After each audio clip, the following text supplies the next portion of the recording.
What's up gamers, DreamcastGuy here, reviewing today's Xenoblade Chronicles 2. When most people think of RPGs, they usually imagine a grand quest with fun heroes and cool combat, but something that generally ends in under 40 hours. Even a majority of the Final Fantasies can be beaten relatively quickly if you know what you're doing. With that being said, going into Xenoblade Chronicles 2, you need to alter your expectations, because this is not something you can beat fast. At this point, I've put 3 full days into playing this game almost non-stop, and I've barely scratched the surface. From what I can tell, I'm about halfway through it, which means that I probably have another 50 hours ahead of me, and that's just to finish the main story. The point of this video is to talk about all the interesting stuff I've encountered so far, what I think of it, and to try and help you decide if this is worth buying or if you should give it a pass. One question I've seen a lot from people who just bought a Nintendo Switch is asking, should you have played the other games in this franchise in order to understand it? And you don't. This game has an all-new cast of characters and a crazy new world to explore. This hauntingly beautiful place is called Allrest, a land covered in an endless sea of clouds. While on our planet clouds are incredibly thin, in Xenoblade they work a lot like water, making it so you can sail ships along the surface or even swim through it. This is our hero, and his name is Rex. He's a scavenger, a person whose job it is to dive into the depths of this swirly ocean and find the loot that's fallen down to the surface of the planet. It honestly doesn't pay great, but at least it keeps him eating. The reason he's willing to deal with such a harsh line of work is because survival on Allrest isn't easy. The only spots humanity can live is on the backs of these giant creatures called Titans. These are beasts the size of entire countries. In fact, they're basically walking chunks of nature since they're covered in all sorts of amazing wildlife, along with entire cities. Those that are alive have to live clustered together in these places because, unfortunately, there's a constant war going on. People on these different Titans just can't seem to stay peaceful. Our story opens as these armies are clumping up once again for another giant conflict, and this time, even Rex can't stay out of it. He's been hired for a special operation that'll scavenge a vessel that's been lost forever. Since this is a classic RPG, of course this kicks off a giant series of events where the whole world is at stake, and only our hero can save the day. The overall writing, storytelling, and voice acting in this game is pretty decent. I think it motivates us good enough to try and keep going over that next hill and to see the next big event. But I do think that there's a little bit of a problem when it comes to the art. So the rest of the Xenoblade Chronicles series all kind of had this hyper-realism to it. It didn't quite nail it, but it made everything kind of look like a realistic version of anime. Well, this time, they kind of throw that aside and just go pure anime. People have really giant eyes, they do cutesy hand gestures, and occasionally they'll even do animated actual segments, like right here where somebody does a giant cartoon sweat drop.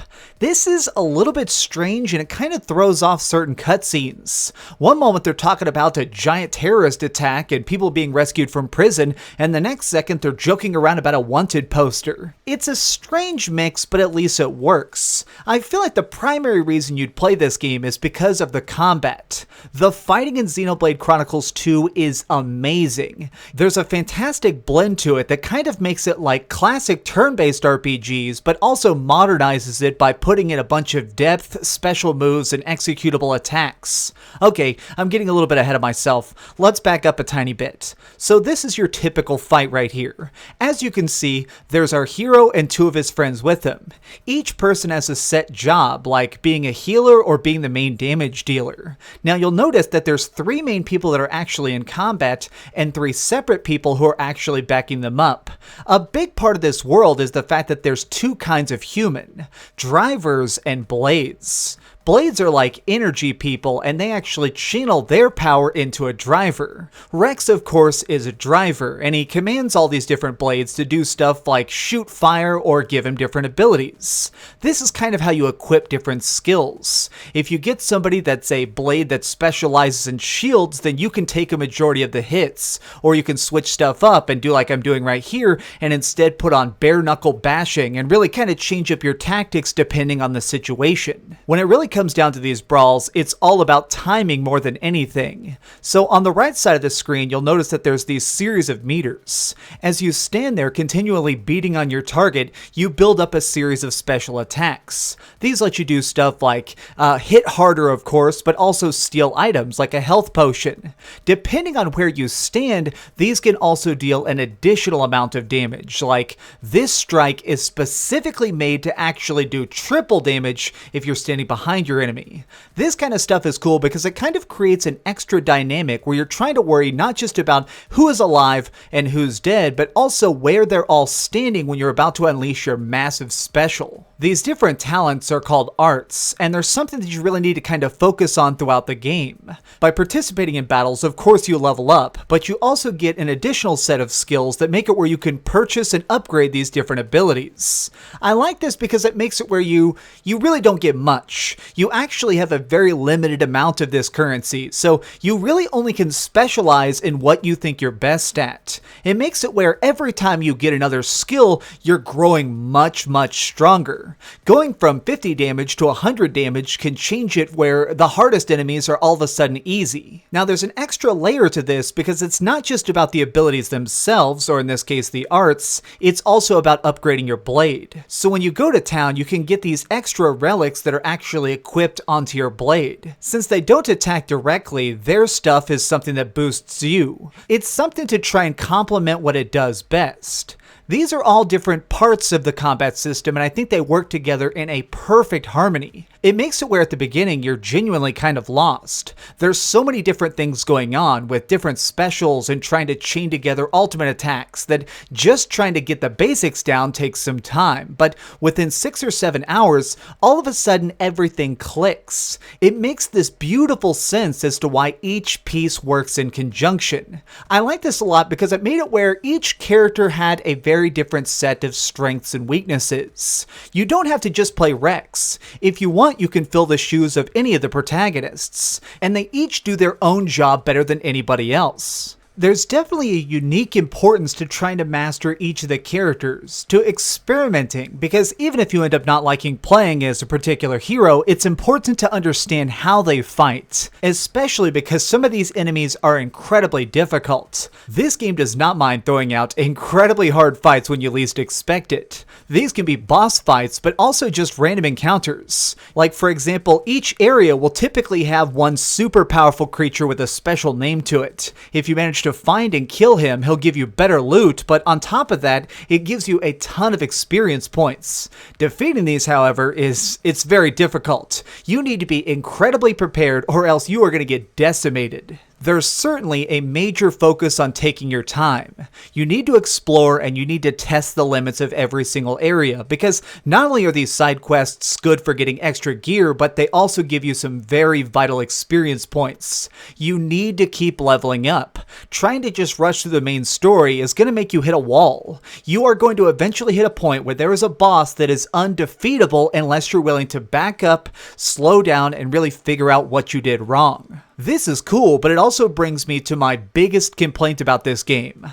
Some of the quests downright suck. Most of the missions we take on actually have really well thought out objectives. They push you to go and collect special bounties, or maybe having to talk to a guy who's a hermit up in the mountains. It's stuff that makes you grow a greater appreciation for the world around you. Sometimes though, it's really, really dumb collection quests. And some of these are randomized. Yes, you heard me correctly. Sometimes, even for the main story missions, they'll just say, go to this giant part of the map and find 10 logs. They don't say what these logs look like, they don't say where you're supposed to get them, which leaves you walking in giant circles, because this basically leaves everything up to luck. That means some people are going to beat these missions in 2 minutes, and some of these people are going to beat the same mission in 2 hours. It's just kind of weird when you're having this really fun time and do all these really cool missions that give you really cool weapons, and then the next one is just some old guy going, well, if you go over that hill and crack open that rock 78 times, maybe I'll pay you $20. Thankfully, a lot of that is avoidable, except for the main story parts. The only reason I mention this is because otherwise, everything about this game is so fantastic. I'm genuinely impressed as to how much they managed to achieve with this game. Though there is one other big drawback.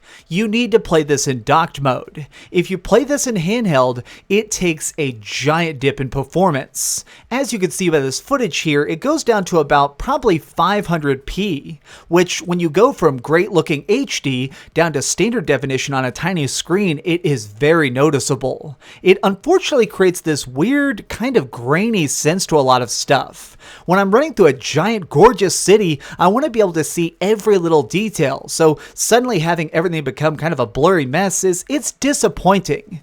The only time I really put it in handheld mode is when I was trying to do some extra grinding. If I wanted to level up and try and make it to the next area, but I knew in the back of my mind that before I got to the next giant boss fight, I definitely needed to get back to my dock, because there's no way I'm going to enjoy it even half as much with these blurry visuals. These problems might sound like they could get in the way of the fun of Xenoblade Chronicles, but they just don't. The combat, the writing, the story, the characters. Each piece of this is like a brick in a wall. It adds together to something that's very unique. It's something you're not going to see anywhere else. Overall, I can easily say that this is one of the Switch's best RPGs so far, despite its little bit of flaws.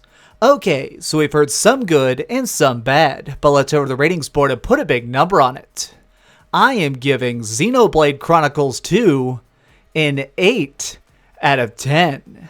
You know, I kind of think that this is one of those games that just kind of sits in the back of your head. I've played 35 hours so far in just a couple days, and I'm just so hungry for more. Seeing these characters come together and fight such evil villains, it's something that's very classic, and I'm so glad that it's coming back in such a big way on the Switch. Thanks so much for watching, gamers. This has been DreamcastGuy with another review. If you enjoyed this video, please give it a like, share with your friends, and subscribe if you haven't already. But do me the biggest favor of all and keep dreaming. Hey, do me a favor, please don't put any spoilers in the comments. I never usually ask that, but the story here is actually really important, so that would mean a lot to me. Thank you. I tried to edit this video so that you wouldn't see any of the big reveals, so thank you, that seriously means a lot to me. Oh, hey, I was just playing a little bit of Grand Theft Auto on my Darth Vader PSP. Are you curious what I'm going to come out with next? Well, if you click this button, you'll be subscribed to be the first to know. Also, if you click over here and here, you can see my latest review and my latest top 10. I promise, it was super good. Or it was really bad, and I'm sure you can just make fun of me in the comments. Either way, it'll be a lot of fun. Thanks so much for watching.